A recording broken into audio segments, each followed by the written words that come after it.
तो फाइनली आज मैंने फिर से स्कटलवर्थ सीरीज को स्टार्ट कर दिया है, जहां पर आज मैं सबसे पहले इंडियन मूवी सेगमेंट के ऊपर बात करने वाला हूं। जहां पर जो सबसे पहली खबर निकल कर आई है वो आपको पता चल गई होगी, और वो ये है कि जो भूल चूक माफ मूवी आने वाली थी राजकुमार राव और मैड डॉग फिल्म्स की, वो अब नहीं आ रही है। और ये सब इसलिए क्योंकि जो इंडिया में मॉक ड्रिल हुई थी उसका बहुत बड़ा इम्पैक्ट पड़ा है इंडियन सिनेमा के ऊपर, और इसीलिए ये मूवी थिएटर में नहीं बल्कि अमेजॉन प्राइम वीडियो पर आ रही है। एंड ये चीज़ अच्छी भी है क्योंकि अगर मैड डॉग फिल्म्स इस मूवी को थिएटर में रिलीज करते तो मेरे हिसाब से कोई देखने ना जा पाता। बट ये बात पीवीआर को समझ में नहीं आ रही और इसी वजह से उन लोगों ने मैड डॉग फिल्म्स के ऊपर लीगल केस कर दिया है। पर एक तरीके से पीवीआर की गलती भी नहीं है क्योंकि उन लोगों ने पैसे खर्च करे थे इस मूवी के ऊपर। बाकी इसी के साथ जो नेक्स्ट न्यूज़ निकल कर आ रही है वो ये है कि जो भूत बंगला मूवी आने वाली थी उसकी शूटिंग 15 मई को फाइनली खत्म हो जाएगी, जिसके बाद हमें शायद टीजर देखने को मिल सकता है इस मूवी का। और टीजर से याद आया कि जो रामायण मूवी है उसका टीजर भी हमें आजकल में देखने को मिल सकता है। एंड साथ ही साथ दो और बातें पता चली हैं। पहली तो ये है कि उसका टीजर जो है उसको यू की रेटिंग मिली है। एंड इतना ही नहीं बल्कि उसका रन टाइम भी हमें पता चल गया है जो कि 2 मिनट 36 सेकंड्स होने वाला है। वेल इसी के साथ जो अगली न्यूज़ निकल कर आ रही है वो ये है कि 3 मूवीज राइटिंग स्टेज में पहुंच गई हैं, जिनमें से पहली मूवी लुका छुपी 2 होने वाली है और दूसरी तीसरी मूवी गरम मसाला 2 और ब्रह्मास्त्र 2 है। वेल अगली न्यूज़ ये निकल कर आ रही है कि जो बॉर्डर 2 मूवी है उसके लिए अरिजीत सिंह और सोनू निगम साथ में मिलकर काम कर रहे हैं और बॉर्डर मूवी का गाना संदेश से आते हैं का दूसरा वर्जन बना रहे हैं। अब देखना ये है कि ये गाना पिछले वाले गाने को मैच कर पाएगा कि नहीं। बाकी इसके साथ जो रेड 2 मूवी है वो 100 करोड़ के क्लब तक पहुंच चुकी है, विच मीन्स कि अब ये मूवी ऑफिशियली हिट कैटेगरी में आ चुकी है। देन फिर जो अगला अपडेट निकल कर आ रहा है वो किल मूवी के डायरेक्टर निखिल नागेश भट्ट से है। तो जो निखिल नागेश भट्ट हैं वो चाह रहे हैं कि वो एक हॉलीवुड सुपर हीरो फिल्म बनाए एंड इसलिए उन्होंने यूनिवर्सल स्टूडियो से बात कर ली है। और इतना ही नहीं बल्कि सलमान खान की न्यू फिल्म से भी अपडेट निकल कर आ रहे हैं, जो कि ये है कि सलमान खान चाह रहे हैं कि वो बजरंगी भाईजान जैसी कोई मूवी बनाए, लेकिन डायरेक्टर कबीर खान ने बजरंगी भाईजान 2 को बनाने से मना कर दिया है क्योंकि वो चाह रहे हैं कि वो एक स्टैंड अलोन एक्शन फिल्म बनाए। लेकिन सलमान खान ये चाह रहे हैं कि वो गलवान वैली के ऊपर एक मूवी बनाए एंड इसी वजह से उन्होंने दूसरे डायरेक्टर यानी कि अपूर्वा लाखिया से भी बात की है। अब बस देखना ये है कि उनकी ये मूवी बन पाती है कि नहीं। बाय द वे इसी के साथ वॉर 2 से भी एक न्यूज निकल कर आ रही है और वो ये है कि ऋतिक रोशन और जूनियर एनटीआर का जो डांस होने वाला था फाइनली अब उसकी शूटिंग जून में स्टार्ट हो जाएगी। देन फिर इसी के साथ जो लास्ट अपडेट निकल कर आ रही है इंडियन मूवीज से वो ये है कि जो इंडिया पाकिस्तान के बीच में जो भी सिनेरियो रहा था अभी उसका बहुत बड़ा इम्पैक्ट पड़ा है बॉलीवुड मूवीज के ऊपर जो कि आजकल में रिलीज होने वाली थी। एंड वो मूवीज अब हो सकता है कि डिले हो जाए या फिर कैंसिल हो जाए, जैसे भूल चूक माफ हुई है। बाकी इसी के साथ ये सेगमेंट यहीं पर खत्म होता है एंड अब हम लोग बात करते हैं हॉलीवुड सेगमेंट के ऊपर। तो सबसे पहली न्यूज नेटफ्लिक्स देखने वालों के लिए, क्योंकि नेटफ्लिक्स वाले अब प्लान कर रहे हैं कि उनका जो मोबाइल वाला वर्जन है उसमें वो लोग टिकटॉक के जैसा कोई सेक्शन रखेंगे जिसमें हमको रील्स देखने को मिलेंगी एंड वो रील्स व्यूअर्स को सजेस्ट करेंगी कि कौन सी मूवीज या फिर कौन से टीवी शोज उनको देखने चाहिए। बाकी इसी के साथ आपको याद होगा कि मिस्टर बीस्ट का बहुत पहले एक शो आया था जिसका नाम बीस्ट गेम्स था। अब ऐसा सुनने में आ रहा है कि मिस्टर बीस्ट चाह रहे हैं कि वो उस शो का सीजन 2 और 3 भी लाएं। वेल इतना ही नहीं बल्कि टेड नाम से एक सीरीज भी है जो कि आपने शायद देखी होगी। तो अब ऐसा सुनने में आ रहा है कि उसके एनिमेटेड सीक्वल के ऊपर काम करा जा रहा है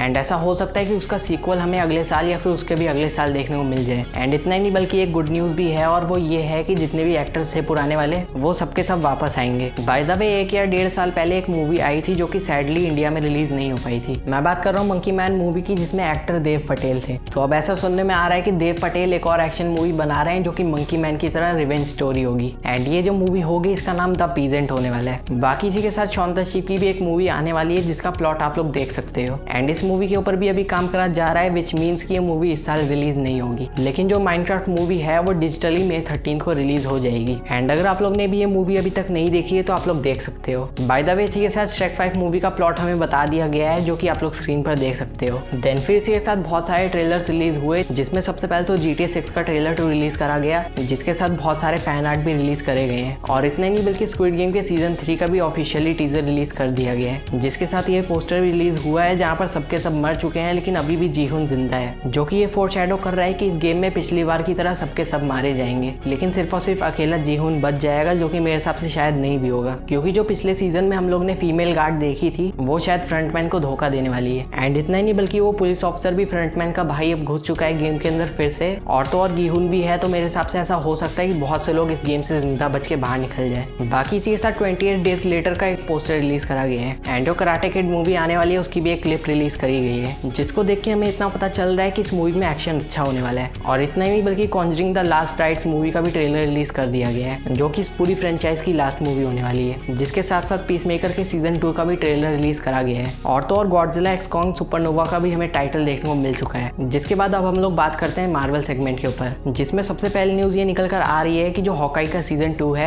उसकी स्टोरी हमें कई हद तक पता चल चुकी है, जो कि द रेड से इंस्पायर्ड होने वाली है, विच मीन्स कि जो हॉकाई का सीजन 2 होने वाला है वो सिर्फ और सिर्फ एक ही लोकेशन पर बेस्ड होगा। और तो और इस सीजन में हमें ट्रिक शॉट भी देखने को मिल सकता है जो कि हॉकाई का भाई है, एंड ये चीज खुद हॉकाई के एक्टर ने कंफर्म कर दी है। देन फिर इसी के साथ जो लुइस पुलमैन है उन्होंने भी रिसेंटली एक इंटरव्यू में बताया उन्होंने सेंट्री का रोल प्ले करने से पहले मार्वल की 2 मूवीज में अपना ऑडिशन दिया है, जो कि स्पाइडरमैन होमकमिंग और क्रेविन द हंटर है। वेल जो होता है अच्छे के लिए होता है, वरना उन्हें ऐसे सेंट्री का रोल ना मिल पाता। देन फिर ऐसा सुनने में आ रहा है कि आयरन हार्ट का फर्स्ट ट्रेलर हमें अगले हफ्ते देखने को मिल सकता है। वेल इतना ही नहीं बल्कि जेक स्क्रियर जो कि थंडरबोल्ट्स मूवी के डायरेक्टर हैं वो चाह रहे हैं कि वो एक्समैन की मूवी को डायरेक्ट करें, जो कि हमें म्यूटेंट सागा में देखने को मिलेगी। वेल अब हम लोग बात करते हैं स्पाइडरमैन सेगमेंट के ऊपर, जहाँ पर हमें ज्यादा कुछ तो पता नहीं चला है, लेकिन हमें 3 कैरेक्टर्स के बारे में पता चल चुका है जो कि हमें स्पाइडरमैन ब्रांड न्यू डे में देखने को मिलेंगे, जिसमें सबसे पहले तो जे जोना जेमसन का कैरेक्टर आता है जो कि हमें इस मूवी में देखने को मिल सकता है, और दूसरी जेंडाया होने वाली है जिनका रोल में भी ऐसा हो सकता है कि थोड़ा सा ज्यादा हो। एंड जो दूसरी एक्ट्रेस हैं वो लाइजा कोलोन जायस हैं, जिनको हम द बियर शो में देख चुके हैं। एंड अब ऐसा सुनने में आ रहा है कि जो माइल्स मोरालेस की मदर है यानी कि रियो मोरालेस, वो उनका रोल प्ले कर सकती हैं, और वैसे भी माइल्स मोरालेस का हिंट तो हमें देखने को मिल चुका है एमसीयू में। एंड अगर ऐसा होता है तो माइल्स मोरालेस हमको फाइनली एमसीयू में देखने को मिल सकता है। बाकी अब हम लोग बात करते हैं अगले सेगमेंट की, जो कि डूम्सडे सेगमेंट है। तो सबसे पहले तो हमें कुछ कैरेक्टर्स के नाम पता चले हैं जो कि एवेंजर्स डूम्सडे में अपीयर हो सकते हैं, एंड इनके दिखने के 90% चांस है, लेकिन फिर भी ये ऑफिशियल नहीं है, जो कि आप लोग स्क्रीन पर देख सकते हो। एंड इतना नहीं बल्कि हमें ऐसा सुनने में भी आ रहा है कि जो लैटवेरिया है डॉक्टर डूम का किंगडम, वो हमें एवेंजर्स डूम्सडे में देखने को मिल सकता है। एंड इतना नहीं बल्कि हमें टीम्स के बारे में पता चला जो कि एवेंजर्स डूम्सडे में अपीयर होंगी, जिनमें सबसे पहले तो डॉक्टर डूम की एक टीम होने वाली है, और उसके बाद जो अगली टीम आती है वो द न्यू एवेंजर्स की टीम होगी, और तीसरी टीम फैंटास्टिक 4 की होगी, और चौथी टीम जो होगी वो एक्समैन की टीम होगी, और जो 5वीं टीम होगी वो एवेंजर्स की टीम होगी। और अगर हम लोग सीरियसली जाए तो मे भी ऐसा हो सकता है कि डॉक्टर डूम की हमें टीम देखने को ना मिले, लेकिन बाकी टीम्स तो कंफर्म है इस मूवी में। बाय द वे इसी के साथ इस मूवी की टाइमलाइन भी कंफर्म हो चुकी है, जो कि 2028 होने वाली है, क्योंकि captain America brave new world जो है वो 2027 में सेट है, और जो थंडरबोल्ट्स मूवी है वो भी उसी टाइमलाइन में सेट है। लेकिन जो थंडरबोल्ट्स मूवी का पोस्ट क्रेडिट सीन है वो अगले साल सेट होता है, विच मीन्स कि वो 2028 में सेट होगा। एंड इससे हमें एक आइडिया लग जाता है कि एवेंजर्स डूम्सडे 2028 में सेट होने वाली है। बाय द वे इसी के साथ हमें सुनने में आ रहा है ऐसा कि मैग्नीटो और डॉक्टर डूम के बीच में फाइट देखने को मिल सकती है हमें, और वैसे भी मैग्नीटो बहुत ज्यादा ओवर पावर्ड कैरेक्टर है, तो ऐसा हो सकता है कि डूम की पावर दिखाने के लिए मार्वल डूम के हाथों से मैग्नीटो को मरवा दे। और जब बात कर ही रहे हैं कैरेक्टर्स की, तो ऐसा सुनने में आ रहा है कि जो सेंटिनल्स हैं जो कि हमें X-Men Days of Future Past में देखने को मिले थे, वो भी एवेंजर्स डूम्सडे में शायद अपीयर हो सकते हैं। बाकी इसी के साथ सुनने में ऐसा भी आ रहा है कि हमें एवेंजर्स डूम्सडे में दी एक्साइल्स नाम से कैरेक्टर्स देखने को मिल सकते हैं। वेल इतना ही नहीं बल्कि एक और अपडेट निकल कर आ रहा है, और वो ये है कि एवेंजर्स डूम्सडे में शायद हमें थॉर की डेथ देखने को मिल सकती है, जो कि और कोई नहीं बल्कि वुल्वरीन करेगा। एंड अगर आपको ये यकीन नहीं हो रहा है तो इन दोनों पोस्ट को एक बार देख लो। बाकी इसी के साथ अगर आपको ये वीडियो अच्छी लगी हो तो वीडियो को एक लाइक कर देना। मिलूंगा नेक्स्ट वीडियो में, तब तक के लिए गुड बाय।